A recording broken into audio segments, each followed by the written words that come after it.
एक बार महाराज युधिष्ठिर भगवान कृष्ण से कहते हैं, भगवान आपको बारंबार नमस्कार है, कृपा करके आप चैत्र शुक्ल पक्ष एकादशी महात्म कहिए। इस एकादशी का क्या नाम है और इसके करने से क्या फल मिलता है। तब भगवान कृष्ण कहते हैं, धर्मराज एक समय यही प्रश्न राजा दिलीप ने गुरु वशिष्ठ से किया था। तब गुरु वशिष्ठ ने कहा, राजन चैत्र मास के शुक्ल पक्ष में कामदा नाम की एकादशी आती है। वह परम पुण्यमयी सभी पापों को जलाकर राख के समान नष्ट कर देती है। यह पुत्र पौत्र देने वाली होती है। इससे मनुष्य कुयोनि से छूट जाता है। अब मैं इसकी कथा कहता हूँ, ध्यान पूर्वक सुनिए। प्राचीन काल में रत्नपुर नामक एक सुंदर नगर था। वहां पर अनेक ऐश्वर्यों से युक्त पुंडरीक नाम का एक नाग राज करता था।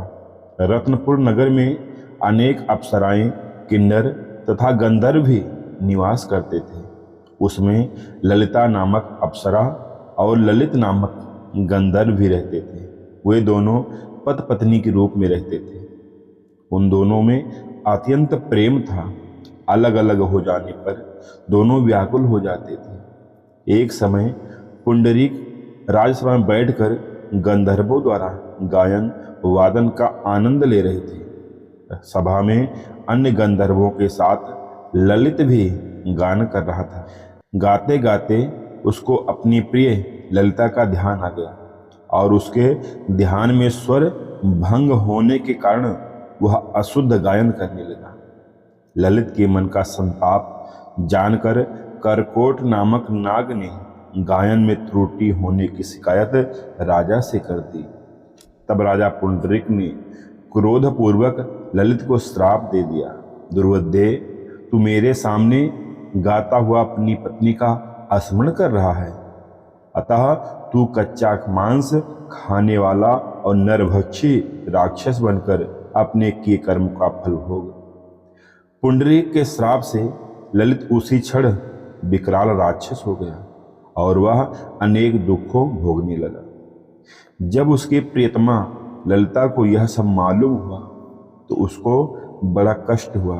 उसको अपने पति की विकराल आकृति देखकर मन ही मन अत्यंत दुख हुआ और वह अपने पति के उद्धार का मार्ग सोचने लगी। एक बार ललिता अपने पति के पीछे घूमते घूमते विंध्याचल पर्वत पर चली गई, जहां पर श्रृंगी ऋषि का आश्रम था। ललिता शीघ्र श्रृंगी ऋषि के आश्रम में गई और वहां जाकर विनीत भाव से प्रार्थना करने लगी, हे मुनि श्रेष्ठ, हे मुनिदेव, मैं बहुत दुखी हूँ, आप मेरी विपत्ति का निवारण कीजिए। उसे देखकर श्रृंगी ऋषि बोले, हे सुबगे, तुम कौन हो और यहाँ किस लिए आई हो। ललिता बोली, हे मुनि श्रेष्ठ, मेरा नाम ललिता है। मेरे स्वामी राजा पुंडरीक के श्राप से विकाय राक्षस हो गए हैं, उनके उद्धार का कोई उपाय बतलाइए। श्रृंगी ऋषि बोले, हे गंधर्व कन्या, अब चैत्र शुक्ल पक्ष नामक एकादशी आने वाली है, जिसका नाम कामदा एकादशी है। उसका व्रत करने से मनुष्य के सब कार्य सिद्ध होते हैं। यदि तू कामदा एकादशी का व्रत कर उसके पुण्य का फल अपने पति को अर्पित कर दे तो वह शीघ्र ही राक्षस योनि से मुक्त हो जाएगा।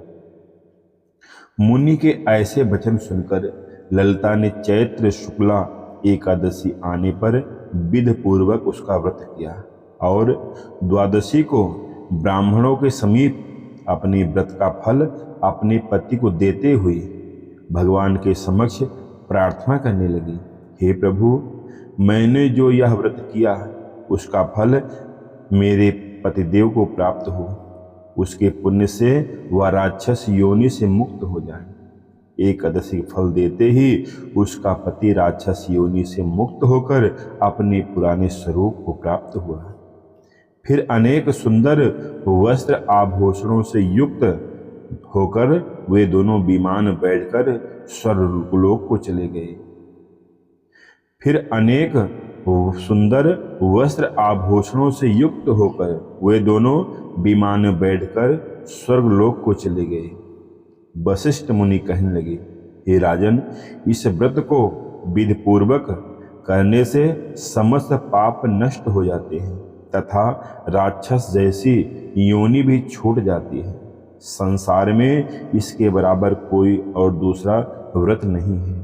इसकी कथा व महात्म पढ़ने या सुनने से वाजपेय का फल प्राप्त होता है।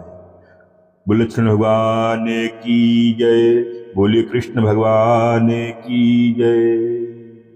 आप सभी को चैत्र माह शुक्ल पक्ष कामदा एकादशी कथा अच्छी लगी हो, कथा पसंद आई हो तो वीडियो को लाइक करके चैनल को सब्सक्राइब कर लीजिएगा, बेल आइकन अवश्य प्रेस कर दीजिएगा, कमेंट में जय श्री कृष्णा अवश्य लिखिएगा।